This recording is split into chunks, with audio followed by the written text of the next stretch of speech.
Hello students, welcome to RP Mishra classes. आज मैं आप लोगों को पाठ 2 जो कि क्या है पुष्पीय पादपों में लैंगिक जनन के बारे में बताने वाली हूँ। इसके पहले हमने पाठ 1 जनन के बारे में डीप स्टडी की थी, ठीक है।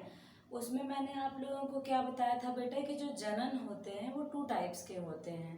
पहला क्या नाम मैंने बताया था आपको, अलैंगिक जनन, और दूसरा क्या लैंगिक जनन। अलैंगिक मीन्स क्या, एसेक्सुअल रिप्रोडक्शन, और लैंगिक मीन्स क्या, सेक्सुअल रिप्रोडक्शन। तो जो एसेक्सुअल रिप्रोडक्शन होता है वो क्या है, हमको उसका ब्रीफ स्टडी नहीं करना है, ठीक है। तो हम उसको जितना हमने फर्स्ट चैप्टर में स्टडी किया उसके बाद हम उसको वहीं पे क्या कर देते हैं, स्टॉप कर देते हैं, क्योंकि वो एक लेस कॉम्प्लिकेटेड मटेरियल है, तो हमको उसके बारे में स्टडी नहीं करना है। अब जो हमें करनी है स्टडी वो सेक्सुअल रिप्रोडक्शन के बारे में करनी है। सेक्सुअल रिप्रोडक्शन हमको दोनों केसेस में पढ़ना है, एक तो प्लांट वाला केस हो गया और दूसरा क्या हो गया, एनिमल्स का केस हो गया। तो दोनों को हम अलग अलग चैप्टर्स में ब्रीफ तरीके से क्या करेंगे, स्टडी करेंगे। सो आज हम क्या स्टार्ट करने वाले हैं, पाठ 2 जो हमारा नाम है लेसन का, पुष्पीय पादपों में लैंगिक जनन। पुष्पीय पादपों में लैंगिक जनन।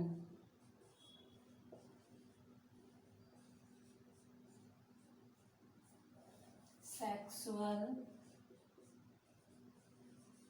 रिप्रोडक्शन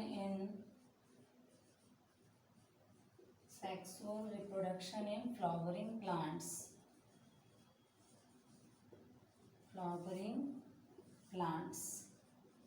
अब देखिए, जो हमारा नाम लिखा हमने चैप्टर का, मैंने आपको स्टार्टिंग में ही बताया था बेटा कि हम साइंस में क्या कर सकते हैं, अपने बायो में क्या कर सकते हैं, बहुत सारी चीज़ों को नाम के अकॉर्डिंग भी डिफाइन कर सकते हैं, ठीक है।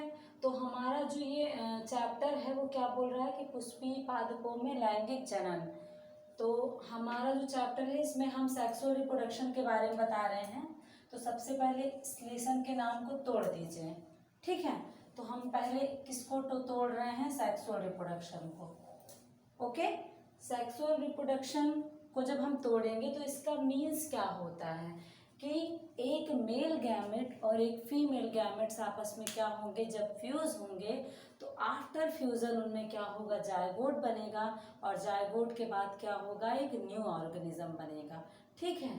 तो ये प्रोसेस क्या थी, सेक्सुअल रिप्रोडक्शन थी, जिसे हम एक टर्मिनोलॉजी में क्या यूज कर सकते हैं कि फ्यूजन ऑफ मेल और female gametes are known as sexual reproduction, या फिर इन्वॉल्वमेंट ऑफ गैमेट्स क्या है, सेक्सुअल रिप्रोडक्शन है, ठीक है।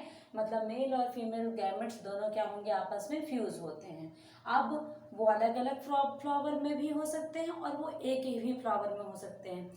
जैसे मैंने क्यों बताया, क्योंकि कुछ जो फ्लावर होते हैं वो यूनिसेक्सुअल होते हैं और कुछ जो फ्लावर होते हैं वो क्या होते हैं, बाइसेक्सुअल होते हैं। बाइसेक्सुअल का मतलब ये है कि एक ही फ्लावर के अंदर मेल और फीमेल दोनों गैमेट्स क्या होते हैं, प्रेजेंट होते हैं। और यूनिसेक्सुअल का मतलब क्या होता है कि एक मेल गैमेट एक फ्लावर में होगा और एक फीमेल गैमेट्स दूसरे फ्लावर में होगा। अब उन्हें आपस में फ्यूज होने के लिए किसी न किसी वे की जरूरत होगी, ठीक। तो इन्हीं सब के बारे में हम इस पूरे चैप्टर में क्या करेंगे, स्टडी करेंगे कि हम किस प्रकार से प्लांट में, फ्लावर्स में हम कैसे क्या कहें, सेक्सुअल रिप्रोडक्शन की प्रोसेस को करवाते हैं, ओके। आप देखिए, जब हमने इसको तोड़ा तो हमारा जो सेकेंड टर्मिनोलॉजी आ रही है वो क्या है, फ्लावरिंग प्लांट है। अब फ्लावरिंग प्लांट के बारे में हम कैसे बताएंगे कि अपने हम ये कह सकते हैं बेटा कि साइंटिफिक भाषा में या बॉटनिकल भाषा में हम फ्लावरिंग प्लांट को क्या बोलते हैं, एंजियोस्पर्मिक प्लांट, ठीक है। एंजियोस्पर्मिक प्लांट, ठीक है। ये बॉटनिकल लैंग्वेज में हम जो है फ्लावरिंग प्लांट को एंजियोस्पर्मिक प्लांट बोलते हैं। अब एंजियोस्पर्मिक प्लांट तो हमने लिख दिया, इसका मतलब पता है क्या होता है, इसका मतलब होता है कि ऐसे सीड, ऐसे बीज जो क्या हो, बंद हो, खुले ना हो, वो होते हैं क्या, एंजियोस्पर्मिक प्लांट, ठीक, मतलब इन प्लांट्स से जो बीज उत्पन्न होने वाले होते हैं वो क्या होते हैं, बंद अवस्था में पाए जाते हैं। मतलब उनके अंदर क्या है, कवर पाया जाता है, उस कवर के अंदर वो बीज क्या होते हैं, प्रेजेंट होते हैं। ठीक, तो अब आपको समझ में आ गया कि हम अपने पार्ट 2 में क्या पढ़ने वाले हैं। एंजियोस्पर्मिक प्लांट में किस प्रकार से सेक्सुअल रिप्रोडक्शन होगा, उनमें कौन कौन सा वे लगेगा, इन सब के बारे में हम क्या करेंगे, स्टडी करते हैं। ओके बेटा, अब हम जो हैं तो स्टडी करने वाले हैं किसका, मैंने थोड़ा आपसे नाम लिया था एंजियोस्पर्मिक प्लांट का। तो अब मैं एक एंजियोस्पर्मिक प्लांट आपको ड्रॉ करके देखिए बता रही हूँ कि किस टाइप का होता है। ठीक है, ऐसा प्लांट जिसमें फ्लावर भी हो, फ्रूट भी हो, लीफ भी हो, बर्ड्स भी हो, स्टेम भी हो। ठीक है, ये सब क्या है, इसकी जो एंजियोस्पर्मिक प्लांट होते हैं उनमें प्रेजेंट होते हैं। तो जो एंजियोस्पर्मिक प्लांट होते हैं वो मेनली देखिए 2 टाइप्स के होते हैं। The first one part is aerial shoot system and the second one part is underground root system. Okay, underground root system is also divided into 2 types. The first one is primary root, जो मैंने आपको colour से denote किया है।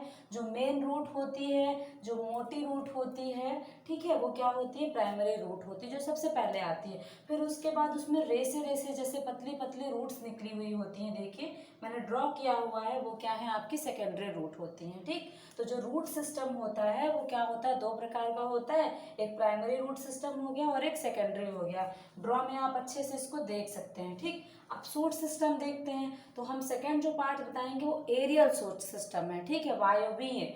ठीक, अब इसमें aerial shoot system में जितना भी क्या हो जाएगा, ग्राउंड के जितना ऊपर पार्ट आएगा वो पूरा का पूरा क्या है, हमारा शूट सिस्टम है। जैसे फ्लावर हो गया, फ्रूट हो गया, लीफ हो गई, बर्ड हो गई, स्टेम हो गई, एक्सेट्रा। ओके, ये सब क्या हो जाएंगे, इसमें आपका शूट सिस्टम में इन्वॉल्व रहेंगे। ओके, अब हम देखते हैं क्या जो फ्लावर है उनमें कौन कौन से पार्ट्स पाए जाते हैं, क्योंकि हम फ्लावर के बारे में स्टडी कर रहे हैं तो थोड़ा सा नॉलेज ले लेते हैं। बेटा देखिए, जो फ्लावर होता है वो प्लांट का सबसे ज़्यादा इम्पॉर्टेंट पार्ट होता है, अट्रैक्टिव पार्ट होता है। ठीक है, रिप्रोडक्टिव पार्ट होता है। मतलब पूरे प्लांट में जो फ्लावर होता है वो सबसे इम्पॉर्टेंट रोल प्ले करता है। ठीक है, जो आप देखते हैं, आपको किसी ने रोज़ का फ्लावर दिया, हमारे चेहरे की हैप्पीनेस आप देखते हो, कितना खुश हो जाते हैं कि हमें एटलीस्ट हमें किसी ने रोज़ दिया। क्यों हमको खुशी लगती है, रोज़ का कलर हमें अच्छा लगता है, उसकी डिज़ाइन हमें अच्छी लगती है, उसकी स्मेल हमें अच्छी लगती है। इसके अलावा और भी बहुत सारे फ्लावर हैं। ठीक है, मतलब मैं ये कह रही हूँ कि फ्लावर एक अट्रैक्टिव पार्ट है। जब उसके हर एक पार्ट, उसकी स्मेल से लेकर के, कलर से लेकर के, उसके डिज़ाइन से लेकर के, उसके ऑल पार्ट्स जो होते हैं वो हमें क्या करते हैं, अपनी ओर अट्रैक्ट करते हैं। ठीक, तो यही हम इसमें आपको बताने वाले हैं कि जो फ्लावर होते हैं उसमें कुछ स्पेशल पार्ट्स पाए जाते हैं। जैसे कि पहले तो ये जाने कि फ्लावर में मेल और फीमेल दोनों सेक्स ऑर्गन्स पाए जाते हैं। ठीक, तो सबसे पहले देखिए, पहला प्रजनन अंग हम लिखेंगे, प्रजनन अंग, जिसमें अगर हम मादा में लें बेटा, हम मादा में लें तो मादा में क्या क्या पाया जाएगा, वार्तिका पाया जाएगा। ठीक है, वार्तिकाग्र पाया जाएगा, वार्तिकाग्र, और क्या हो जाएगा, आपका अंडाशय हो जाएगा। इंग्लिश में हम इसी को स्टिग्मा स्टाइल और क्या कहते हैं, ओवरी कहते हैं। ठीक, अब दूसरा प्रजनन अंग हमारा क्या हो जाएगा, नर हो जाएगा। दूसरा प्रजनन अंग हमारा क्या है, नर है। अब नर में भी 2 भाग होते हैं। पहला हो गया क्या आपका,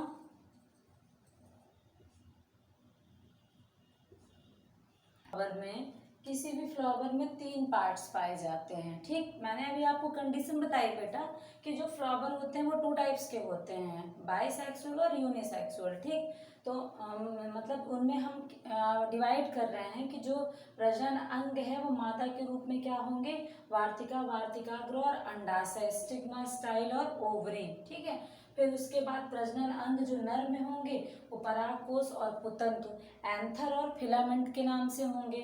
फिर उसके बाद गैर प्रजनन अंग तो बाह्य दलपुंज और दलपुंज। ठीक है, तो मैं इसको एक ड्रॉ के माध्यम से आपको पूरा अच्छे से समझाती हूँ। ठीक है, ये मैंने एक फ्लावर का ड्रॉ बनाया। ठीक है, है, ये फ्लावर का एक ड्रॉ है। कौन सा फ्लावर है देखिए, ये बाइसेक्सुअल है। एक ये बाइसेक्सुअल फ्लावर का मैंने क्या किया है, ड्राइंग बनाया है। यूनिसेक्सुअल नहीं, बाइसेक्सुअल। बाइसेक्सुअल का मतलब क्या कि एक ही प्लांट में दोनों मेल और फीमेल गैमेट्स दोनों क्या है इसमें प्रेजेंट हैं। ठीक, तो इसमें आपको दिख ही रहा होगा कि ये हमने क्या किया है। जैसे मान लीजिए आपको कोई फ्लावर देता है तो क्या वो आपको ऐसे उठा कर दे देता है तो आप पकड़ लेते हो, नहीं ना। उसके लिए हमको क्या चाहिए, डंठल से चाहिए। तो ये हमने डंठल से ले लिया, ठीक है। तो इसको हम इंग्लिश में रिसेप्टिकल बोलते हैं। अब ये डंठल भी जो होती है वो यहाँ से यहाँ तक के हम पूरे पार्ट को क्या कह दिया, हमने रिसेप्टिकल पार्ट कह दिया। पर इस रिसेप्टिकल पार्ट को भी हमने टू टाइप्स में डिवाइड किया, दो भागों में। The first one is thalamus, जो इसका मोटा वाला पार्ट होता है, जिसपे क्या होता है, फ्लावर मेन क्या होता है, बैठा हुआ होता है, उस पार्ट को हम थैलेमस बोलते हैं।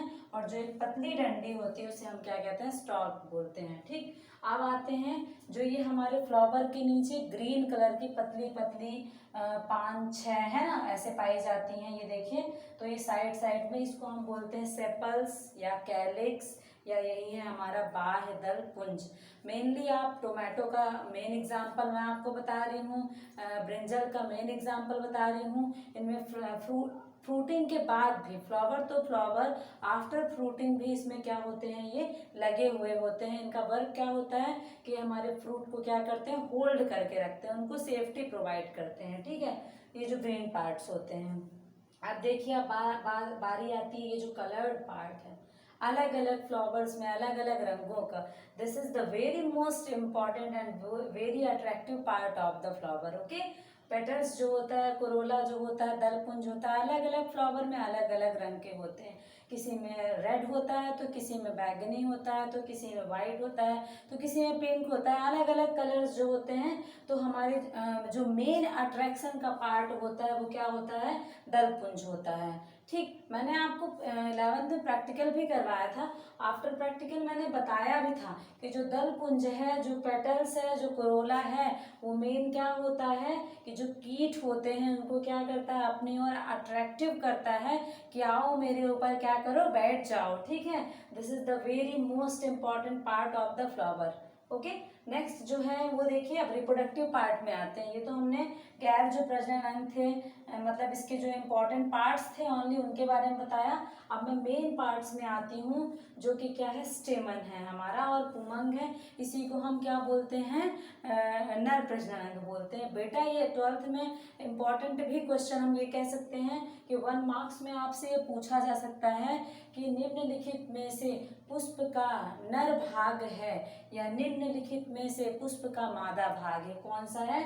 अगर नर भाग है तो पुमंग है, और अगर मादा भाग है तो क्या है, जायांग है। इसको आप बहुत अच्छे से मतलब पढ़िएगा, छोटी छोटी चीजें हैं। तो ये दोनों जो पार्ट्स होते हैं, ये वाला और ये वाला है ना, ये दोनों जो पार्ट्स आपको दिख रहे हैं, ये नर भाग है और ये मादा भाग है। इनको मैंने यहाँ पे कट करके थोड़ा सा अलग से ड्रॉ करके देखिए बनाया हुआ है। तो ये जो हमारा क्या हमने बताया आपको, पुमंग, स्टेमन बताया, एंड्रोसियम बताया, पुमंग बताया, पुंकेसर बताया, जो भी हमने बताया। तो उस ये उसका देखिए ड्रॉ है। अब आपको यहाँ ये दिख रहा है इस तरह से, ठीक है। यहाँ हमने इसमें ऐसा बनाया। तो ये जो दो भागों से देखिए मिलकर बने होते हैं। ये जो ऊपर का पार्ट आपको दिख रहा है ये क्या होता है, बाइलोब्ड होता है, दो भागों में बटा होता है। जैसे मैंने ये किसी भाग को बना दिया और उसमें यूं बीच से कट कर दिया, तो ये बाइलोब्ड होता है ऊपर का पार्ट। ठीक है, अब इसके बारे में हम डीप, यही तो हमें स्टडी करनी है इस पूरे चैप्टर में। इसके बाद हमारा ये जो फिलामेंट होता है, ये एक लंबी डंडी होती है जो कि इस पे क्या होती है, अटैच्ड होती है, किस पे, एंथर पे। ठीक है, अब हम आते हैं किस पे, जायांग पे, कार्पल पे, पिस्टिल पे, गायनोसियम। ठीक है, जो हमारा क्या है, मादा जनन अंग है, उस पे आते हैं। तो ये मैंने उनके बारे में बताया कि जो हमारा जायांग है वो जायांग हमारा 3 भागों में बटा हुआ होता है। देखिए, स्टिग्मा, स्टाइल और ओवरी। मैंने अभी बताया था वार्तिका, वार्तिकाग्र और अंडाशय। ठीक है, तो यहाँ से जैसे मान लीजिए कोई भी जो हमारा मेल पार्ट है वो एंट्री किया इस पाइपलाइन से होते हुए और हमारे ओवरी तक क्या कर गया, इंटर कर गया। इनके बारे में मैं ब्रीफ स्टडी, इस पूरे चैप्टर में हमें मेन यही दोनों पार्ट्स के बारे में क्या करना है, पढ़ना है। ठीक है,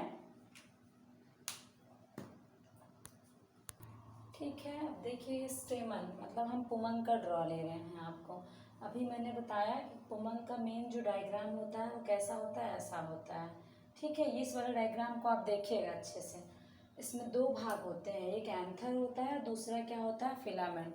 यहाँ तक का जो पार्ट होता है वो क्या होता है एंथर, और उसके नीचे ये जो स्टॉक दिख रही है, एक स्टिक दिख रही है, लंबी डंडी दिख रही है, वो क्या है फिलामेंट है। ठीक है, हम इसको कैसे तोड़ सकते हैं बेटा, मतलब हम एक अपनी भाषा में हम ऐसे समझ सकते हैं कि जो स्टेमन होता है, जो पुमंग होता है, वो फिलामेंट और एंथर से मिलकर के क्या होता है, बना होता है। ठीक, अपनी भाषा में आप इसे राइट डाउन कर सकते हो कि स्टेमन जो होता है यानी पुमंग जो है वो फिलामेंट और एंथर से मिलकर बना होता है। फिलामेंट का वर्क क्या होता है कि ये लॉन्ग स्टॉक होती है जो उसकी मदद करती है, और एंथर का मतलब क्या होता है कि ये पोलन को क्या करता है, प्रोड्यूस करता है। ठीक है, यहाँ पे तो इनका वर्क यहाँ पे ये हुआ। अब देखिए हम क्या कर रहे हैं कि ये जो हमारा ड्रॉ दिख रहा है अकेला, इस ड्रॉ को, इसको आप यहाँ से क्या कर दीजिए, छोड़ दीजिए, रिमूव कर दीजिए। अब हम सिर्फ इतनी ऊपर की ड्राइंग को क्या कर रहे हैं, ले रहे हैं, और यहाँ पे नीचे आपको दिखाते हैं कि कैसा, अगर मान लीजिए इसका हमने सेक्शन कट किया तो हमें कैसा दिखता है ये। जब हम इसका सेक्शन कट करते हैं, ठीक है, यहाँ से, तो ये हमको कैसे दिखेगा, ऐसा दिखेगा। कैसा दिखता है कि ये जो होते हैं वो कैसे होते हैं, सबसे पहले आप बता सकते हो कि जो एंथर होते हैं वो कैसे होते हैं, बाइलोब्ड होते हैं। ठीक है, ये द्विपालित क्या होती है, संरचना होती है, 1 और ये 2।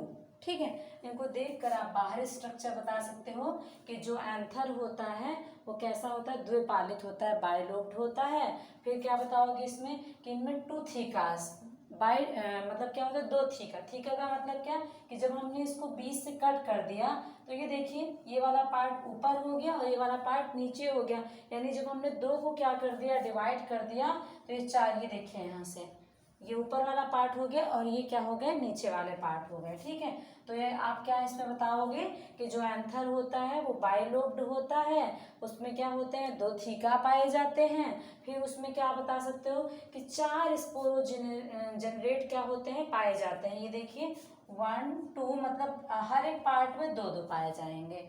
ठीक, तो ये हमने ड्रॉ के माध्यम से पहले इसको सेक्शन कट किया तो ये समझाया।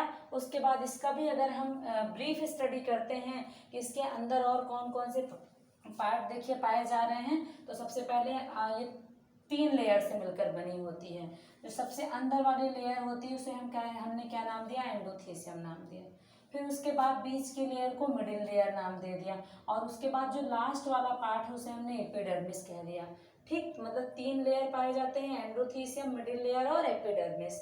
फिर उसके बाद इनके बीच में इनको कनेक्ट करने के लिए क्या पाए जाते हैं, कनेक्टिव टिश्यूज पाए जा रहे हैं। ठीक, ये स्पोरोजेनस पाए जा रहे हैं। मैंने आपको अभी बताया कि 4 स्पोरोजेनस ये क्या होते हैं, टेट्रास्पोरेंजियम होते हैं। ठीक है, कौन, आपके स्टेम जो एंथर होते हैं वो टेट्रास्पोरेंजियस होते हैं, बाइलोब्ड होते हैं। सबसे पहले आपको लिखते जाना है कि जो एंथर होते हैं, स्टेमन जो है पुमंग, वो 2 भागों से मिलकर बना होता है, फिलामेंट और एंथर। फिलामेंट का मतलब होता है एक लॉन्ग स्टॉक, मतलब एक लंबी डंडी, और एंथर का मतलब होता है पोलन को क्या करना, प्रोड्यूस करना। ठीक है, फिर उसके बाद आप बताओगे कि एंथर जो होता है, एंथर का जब सेक्शन कट कर रहे हैं हम तो उसमें जो एंथर होता है वो बाइलोब्ड होता है। ठीक है, उसके बाद इसमें 2 थीका पाए जाते हैं और ये टेट्रास्पोरेंजियस होता है। फिर इसी ड्रॉ को देख करके आपको क्या कर देना है, इसमें राइट डाउन कर देना है। ओके बच्चों, तो आई होप आप सबको मेरा वीडियो अच्छा लगा होगा। मुझे तो तब पता चलेगा जब आप लोग मेरे यूट्यूब चैनल पे मुझे सब कमेंट करेंगे। ठीक है, तो आप लोग इसे राइट डाउन कर लीजिएगा अपने नोट्स में, और मैं आपको क्वेश्चन प्रोवाइड कर दूंगी। Thanks for watching and listening me.